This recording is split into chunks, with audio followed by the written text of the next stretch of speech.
Rahayu, Rahayu, Rahayu, Sagung Dumadi, Om Swastiastu, Namo Buddhaya, Salam Kebajikan, Salam Hong Ulun Basuki Langgeng. Assalamualaikum warahmatullahi wabarakatuh.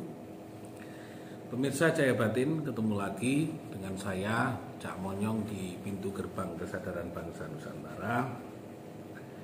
Kebetulan hari ini saya kedatangan tamu-tamu seniman pelukis dari Mojokerto yang sedang berpameran.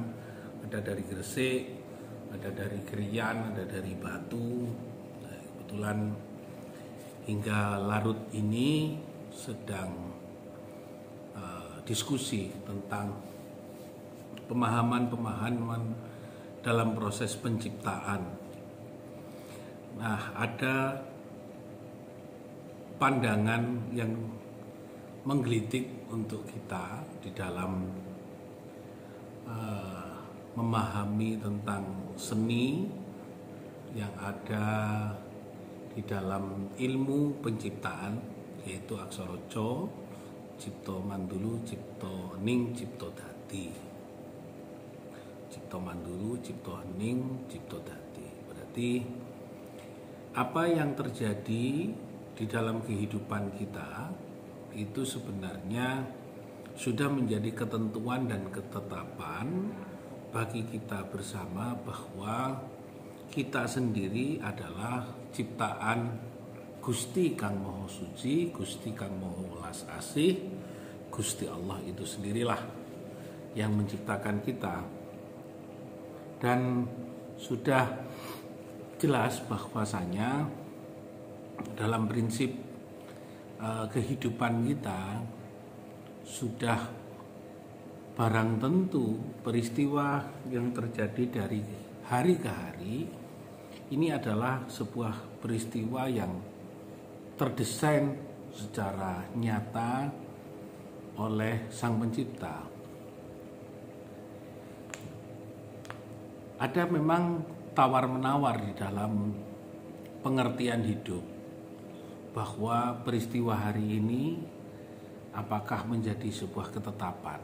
Contoh begini, di dalam pengertian Cipta Hening, Cipta Mandulu, dan Cipta Dadi, proses manusia dalam proses Mas Kumambang, Mijil, lalu Sinom, Kinanti, Asmorondono, ini tahapan. Jadi sama seperti kita melihat proses kelahiran, tidak serta-merta anak kecil yang dilahirkan langsung bisa nyetir mobil. Jadi ketetapan proses penciptaan itu sendiri sudah menjadi suatu kodrat bahwa apa yang menjadi ketentuan itu dalam umur saja anak dilahirkan, ditimang orang tua, lalu dibesarkan, menjadi muda, menjadi sekolah, menjadi jatuh cinta, dan selanjutnya. Nah, kembali kepada pertanyaan kawan-kawan di dalam pemahaman seni dikaitkan dengan pengertian dan pengetahuan di dalam ilmu Jawa.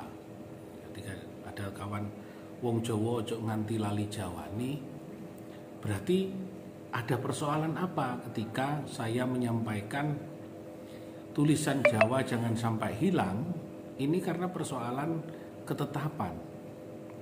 Bagaimana kita menjadi bangsa yang kuat jika kita sudah melupakan apa yang menjadi kodrat hak milik kita? Dan kenapa kita itu tidak menjadi cerdas, mampu seperti masa-masa sebelumnya, seperti Majapahit 250 tahun sampai ke Madagaskar? Nah, karena ada ketetapan yang dimiliki oleh kita sendiri. Bagaimana sebenarnya ketetapan ajaran dari leluhur itu sendiri tidak pernah dikhianati, tidak pernah diingkari, dan kita pegang. Cipta Hening, Cipta Mandulu, Cipta Dadi. Bahwa ketika kita punya konsep dasar ajaran Jawa, pengetahuan Jawa, tulisan Jawa dipegang sebagai sebuah ideologi, dipakai sebagai sebuah pengetahuan di mana pengetahuan itu sendiri adalah sebuah tawar-menawar kepada dunia internasional, maka jangan salah ketika kita itu diberikan tawaran menggunakan pendidikan asing, budaya asing, praktek-praktek ekonomi asing, ajaran asing, kita lemah karena kita tidak akrab dengan hal-hal yang menjadi ketetapan leluhur itu sendiri. Seni sama, seni akhirnya menjadi seperti pameran seni rupa, sama dengan saya melukis tanpa ada konsep, tanpa ada dasar proses penciptaan, tanpa berpikir dulu apa yang akan saya ciptakan, maka yang terjadi sama dengan saya mengambil objek lalu saya taruh di meja, saya gambar. Berarti itu bukan melukis. Berarti itu hanya sekedar mengcopy dari objek yang sedang saya ambil, dari apa yang saya lihat lalu saya gerakkan tangan saya untuk mentranslate atau menerapkan gambar yang ada di depan saya. Berbeda dengan ketika wong Jawa punya tulisan Jawa, Nusantara punya tulisan Nusantara, punya kebudayaan Nusantara, punya merah putih adalah ikat kita berkhidmat kepada Indonesia, maka ada alasan apa ketika suatu peristiwa itu sendiri akan membuat kita menjadi bangsa yang besar, bangsa yang punya ideologi, tulisan milik sendiri, bangsa yang kuat pada tingkat kultur, budaya, kesenian milik sendiri, punya praktek di dalam aktivitas berekonomi berdasarkan kemandirian atau berdikari secara ekonomi. Berdikari ini bukan bahasa asing. Berdikari ini bahasa Indonesia. Kejaba kok tulisannya bakal ditulis dengan aksara Jawa, ini menjadi password khusus bahwa kita sedang kembali kepada kejayaan Nusantara. Ada pertanyaan, apakah dengan menggunakan seperti itu tidak akan ada campur tangan kekuatan-kekuatan besar dari Nusantara itu untuk mengembalikan kejayaan? Ya, otomatis kita akan bangga. Seperti kalau seumpama saya akan berpameran ke Tokyo, ke Kyoto, kerjasama dengan Kyoto Art Center atau Bangkok PACC, dulu kita melakukan hubungan kerjasama. Kita menggunakan huruf kita tidak kalah dengan huruf kanji, katakana, hiragana di Kyoto. Kita menggunakan huruf kita tidak kalah dengan huruf Tagalog. Kita menggunakan huruf kita di Belanda, maka Belanda akan tahu bahwa kita orang Nusantara. Kita akan pameran, seumpama nanti ada undangan dari raja kerajaan Arab Saudi, maka dia tahu bahwa kita Nusantara Indonesia. Nah, inilah sebenarnya ciptoning, cipta mandulu, cipto tadi. Bahwa ketika kita akan berdoa untuk Garuda, Pancasila, berdoa untuk Merah Putih, berdoa untuk presiden, berdoa kepada bangsa, berdoa kepada gubernur, berdoa kepada menteri, berdoa kepada rakyat, itu karena ada hal dasar, hal yang mendasari kita harus melakukan itu karena semata-mata bahwa kita ini ingin bahwa kehadiran dan kelahiran kita ini untuk mewujudkan kembali Nusantara bangkit, Nusantara kuat, Nusantara jaya sakti.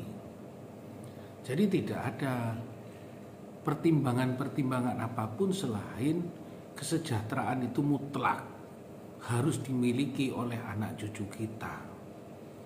Kebahagiaan itu mutlak, bukan hanya milik pribadi sekelompok orang, sekelompok yang bekerja di wilayah pemerintahan kah, wilayah swasta kah, wilayah tidak. Kita masih punya tanggung jawab memberikan warisan kepada anak cucu kita, ajaran Nusantara, pendidikan Nusantara, kebudayaan Nusantara, bahkan teori mandiri gotong royong berdikari tetap mengacu kepada Nusantara. Ketetapan itulah yang sebenarnya saya sampaikan bahwa uripno aksara Jawa, tulisono dalan-dalan iku, ajarono anak cucumu kabeh tulisan aksara Jawa. Ketika kita tidak mau seperti itu, maka yang terjadi kita akan kalah dalam budaya asing. kita akan kalah dengan budaya-budaya barat. Jadi tidak langsung saya mengatakan omong kosong, tapi sebenarnya tidak mendasar ketika kita ngomong tolak budaya asing tapi kita tidak menggunakan budaya sendiri, tolak pendidikan asing tapi tulisannya tidak menggunakan tulisan bangsa sendiri.